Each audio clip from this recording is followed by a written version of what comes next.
तो जय हिंद दोस्तों, बहुत बहुत बेहद स्वागत है आप सभी का हमारे इस खूबसूरत से प्लेटफॉर्म टाइम टू करियर में। मैं सी रूपक मिगलानी, आपका साथी, आपका दोस्त, आप ही का मेंटर, आप ही का होस्ट, स्वागत करता हूं आप ही के खूबसूरत से प्लेटफॉर्म टाइम टू करियर में। दोस्तों, आज हम चर्चा करने वाले हैं हमारे टॉपिक 3 ऑब्जेक्टिव्स ऑफ अकाउंटिंग, जो कि हमारे पहले chapter meaning and scope of accounting से रिलेटेबल है। अभी हम इंट्रोडक्शन ही पढ़ रहे हैं, मतलब meaning and scope of accounting, यानी कि बहुत ही बेसिक पे है अभी हम, और हमें ये सब चीज़ें बहुत अच्छे से आना ज़रूरी है। तो दोस्तों, अगर चैनल पे नए हैं तो ज़रूर से चैनल को सब्सक्राइब करना ना भूलें, और अगर आप हमारे free videos, free notes, free test series लेना चाहते हैं तो डिस्क्रिप्शन पे दी हुई जो लिंक्स है उसे चेक करना ना भूलें। इसी के साथ साथ पेड कोर्सेज भी अगर आप देखना चाहते हैं तो उसकी भी लिंक आपको डिस्क्रिप्शन में दी हुई है, ज़रूर से चेक कीजिए। चलिए दोस्तों, आगे बढ़ते हैं और हम शुरुआत करते हैं ऑब्जेक्टिव्स ऑफ अकाउंटिंग के बारे में। Let me take you to the black board. objectives of accounting. क्या ऑब्जेक्टिव है अकाउंटिंग का? हमने क्या देखा था बच्चों? अकाउंटिंग क्या है? अकाउंटिंग एक लैंग्वेज है बिजनेस की। क्या है?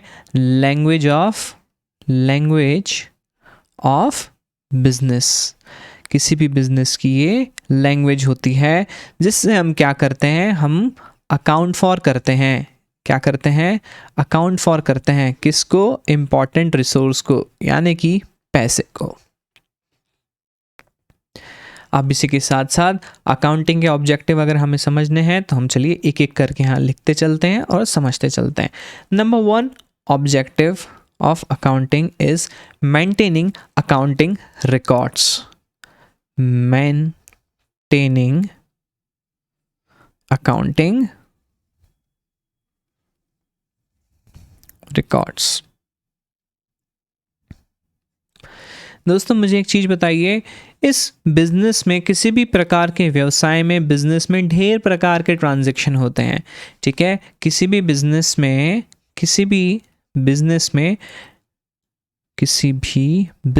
में ढेर प्रकार के ट्रांजैक्शन होंगे पूरे साल, ठीक है?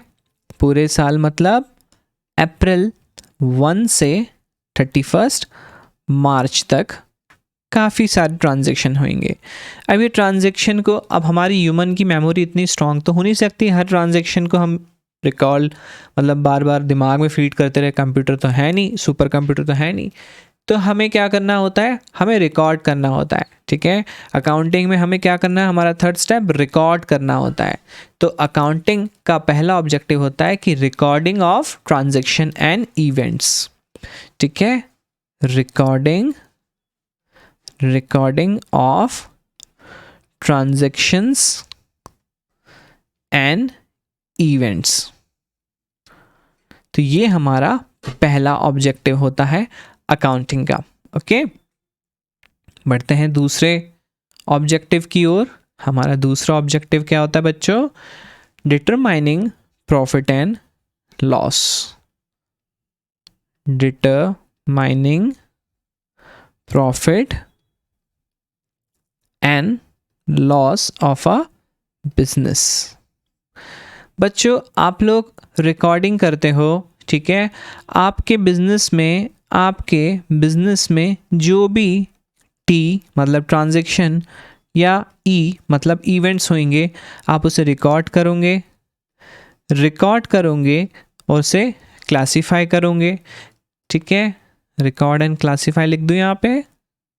रिकॉर्ड एंड क्लासीफाई करोगे। रिकॉर्ड एंड क्लासीफाई करने के बाद आप उसे क्या करते हो? समराइज़ करते हो। और समराइज़ करने के बाद यहाँ से आपके फाइनेंशियल स्टेटमेंट बनते हैं।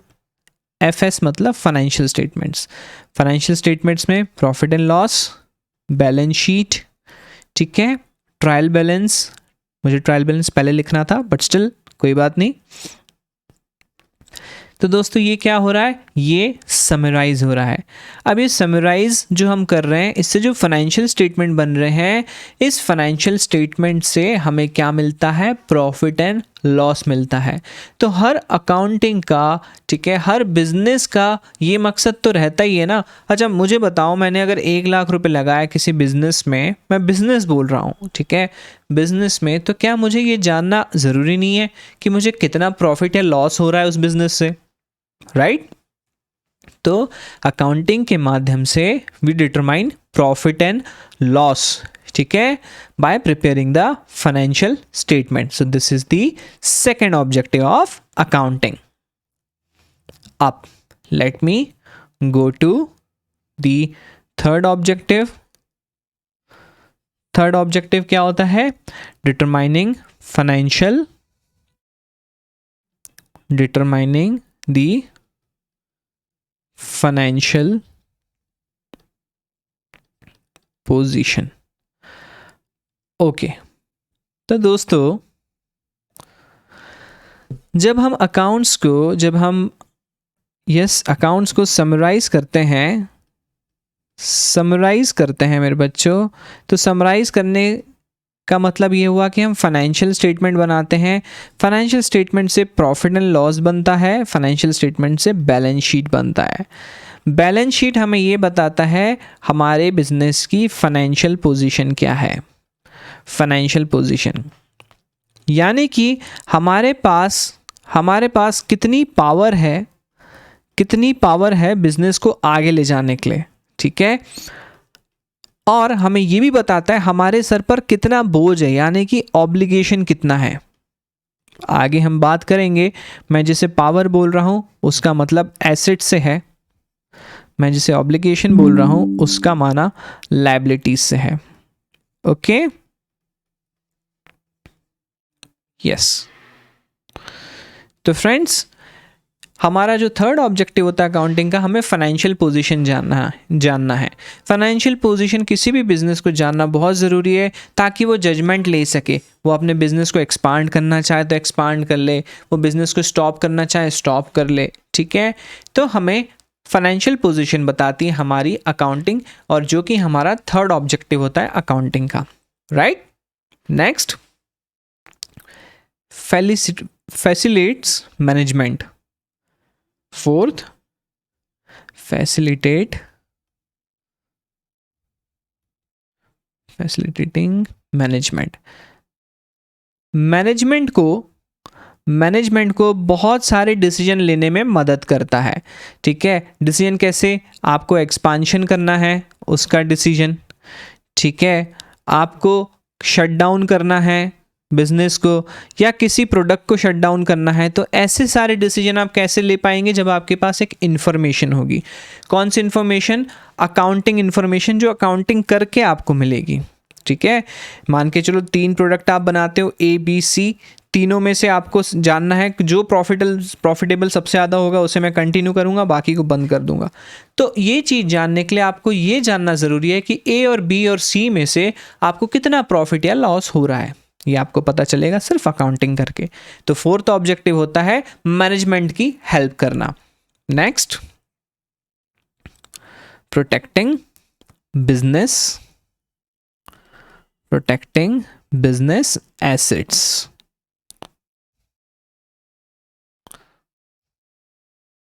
दोस्तों, एसेट्स का मतलब क्या होता है? एसेट का मतलब होता है हमारे पास वो राइट्स, वो अधिकार जिसे हम इस्तेमाल करके फ्यूचर में इकोनॉमिक बेनिफिट ले सकेंगे। मान के चलिए आपके बिजनेस में कोई फर्नीचर है, तो फर्नीचर आपका क्या है? एसेट है, ठीक है। आपके पास कोई प्लांट एंड मशीनरी है, वो क्या है? आपका एसेट है। क्यों एसेट बोल रहा हूँ? हमें डिटेल में पढ़ना ज़रूर है, बट फिलहाल के लिए प्लांट एंड मशीनरी को एसेट क्यों बोल रहा हूँ? क्योंकि ये एसेट को आप आगे इस्तेमाल करेंगे अपने बिजनेस को और बढ़ावा देने के लिए, ठीक है। तो अगर हमें बिजनेस एसेट्स को प्रोटेक्ट करना है तो इनकी प्रॉपर रिकॉर्डिंग होना, प्रॉपर हिसाब होना, कितना लाया था कितना गया, ये सब हमारे पास होना ज़रूरी है, जो कि अकाउंटिंग के माध्यम से ही होगा। इसलिए हमारा जो 5वां ऑब्जेक्टिव और आखिरी ऑब्जेक्टिव अकाउंटिंग का होता है वो होता है protecting business assets. So what are the objectives of accounting? Maintaining accounting records, determining profit and loss, determining financial position, facilitating management and protecting the business assets. तो चलिए दोस्तों, मिलते हैं हमारे नेक्स्ट वीडियो में, और अगर चैनल पे नए हैं तो ज़रूर से सब्सक्राइब करिए, लाइक करना ना भूले, और हमारी डिस्क्रिप्शन में जो लिंक्स दी हुई है उसे चेक करना भी ना भूले। चले मिलेंगे वापस से, तब तक के लिए जय हिंद दोस्तों। रूपक मिगलानी साइनिंग ऑफ।